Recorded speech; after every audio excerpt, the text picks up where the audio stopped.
Welcome to this week's installment of The Passion of the Digital Artist. And here he is, the passionate digital artist himself, Jeff Mueller. Woo!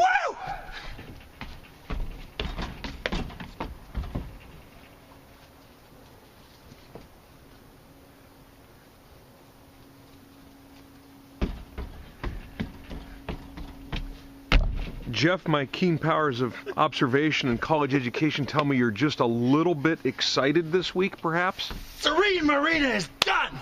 Awesome. And I get my iPhone 5 next Friday. Double awesome. Woo! So how are you, Xavier? I'm great, Jeff.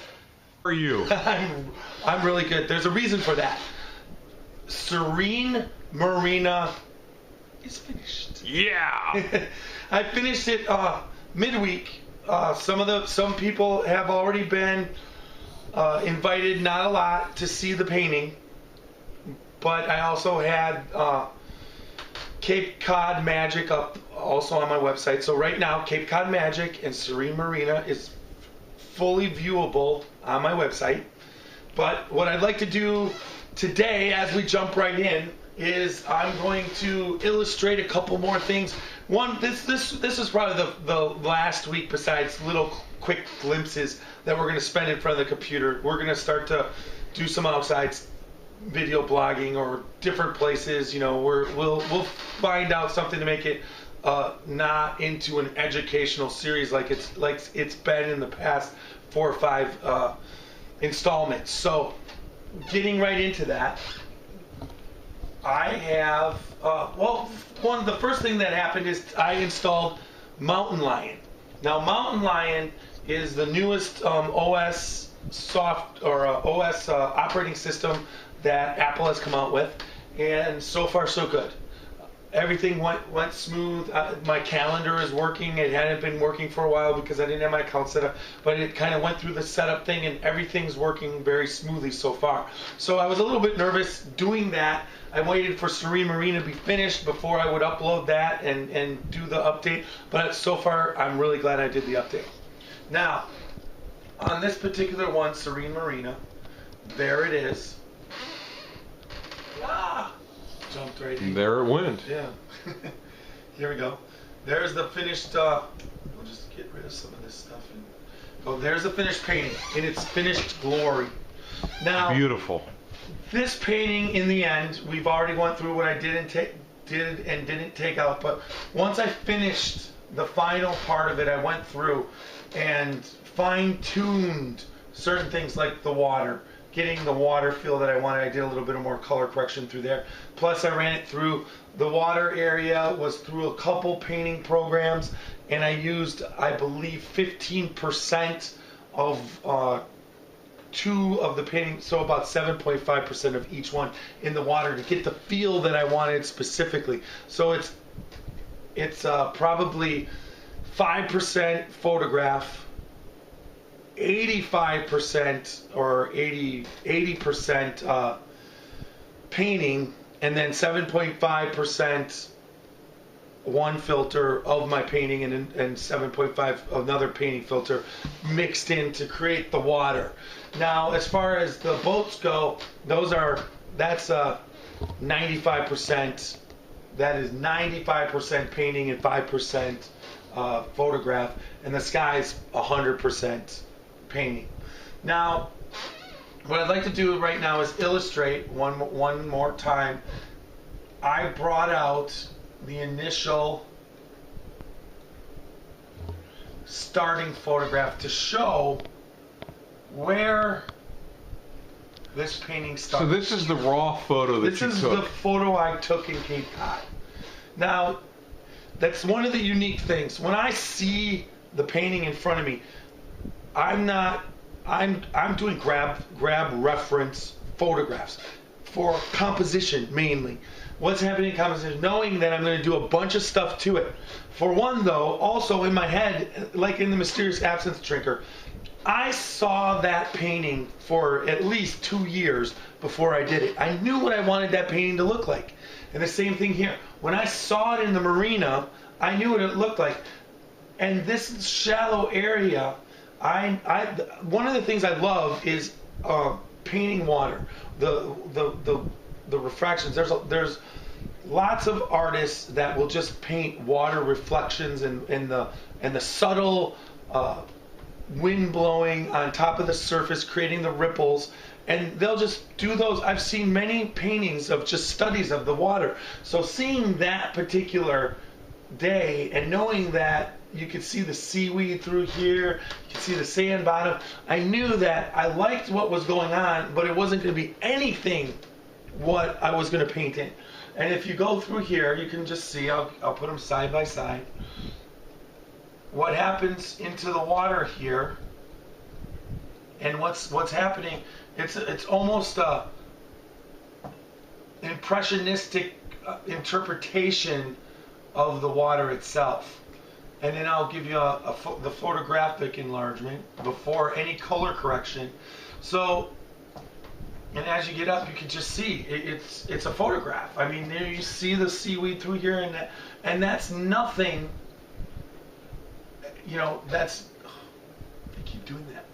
That's nothing comparatively. If you look to, it's not. This is the painting, and that's the reality. So you get to sort of a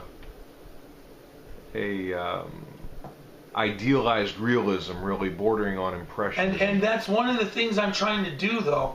And what's unique about the process is I'm trying to maintain the realism in the paint, but also make have the painting brush strokes and everything come through, but maintain this hyper reality. And that's one thing that is I believe is a new form of artwork through digital art. And then once I'm printing it out on the canvases, I just have so much fun painting into the acrylics to finish off. Now, I mean, my ultimate goal would be print out a digital print of this and it's over, because that would mean I did the perfect digital painting. But that's never going to happen. There's no such thing as perfection. Even when I'm finished with the acrylics, it's not a perfect painting. Well, the other thing too is what you see on your computer, then what you end up with the printout isn't always a one-to-one match, and there's things you have to compensate for. Right, because I got to see what it's going to look like, and once I see what it's going to look like, I take care of it with conventional And of paint, course, the lighting in your room process. or in a gallery is different than what you see on your computer, which is strictly backlight. Correct.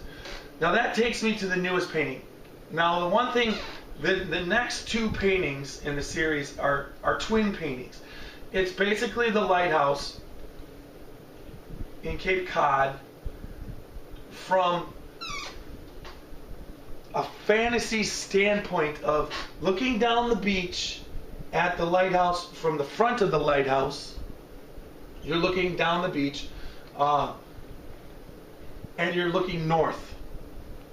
And this is looking at the same lighthouse and you're looking south.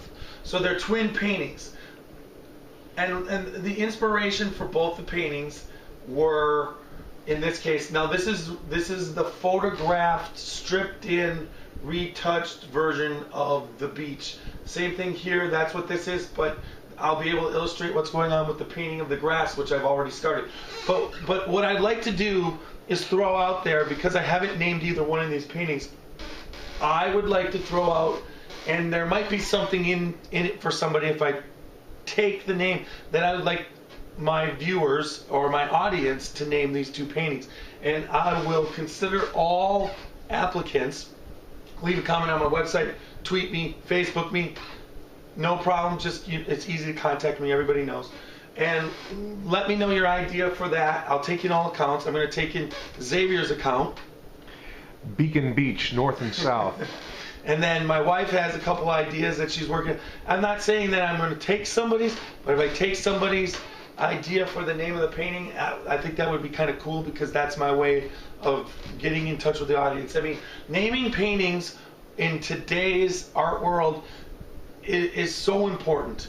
It's like if you're submitting it for any kind of show, or if you're submitting it to somebody as reference of what you can do as far as getting jobs or whatever, the name is what sets it apart from anything else. Numbers or whatever, it's not creative, it's just boring, and it's something that you have to do. You've got to name your paintings.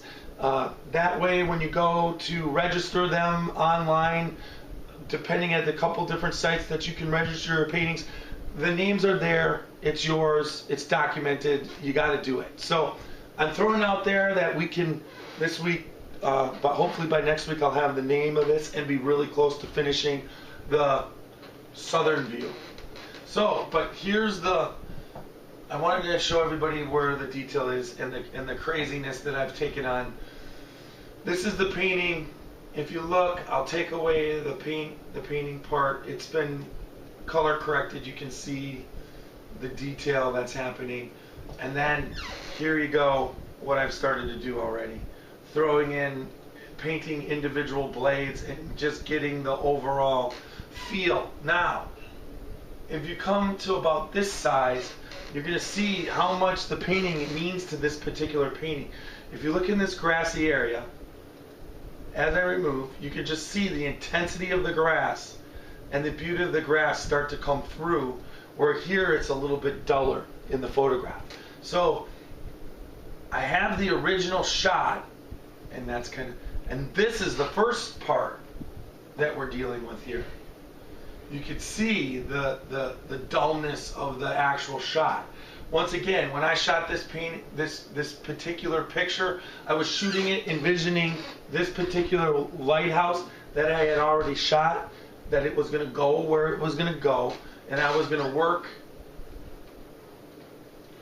in the sky. You can just see, I mean, the purples in the sky, adding in the blues, the color corrections, the defining of the grass from the original, and then just the overall intensity. So really this process, and I've stressed this before, is taking every ounce of everything I've learned in my career and putting it into it, and to create some very, very new, fresh takes on, almost a new medium, mixing digital and conventional together to create something that's not readily done all the time.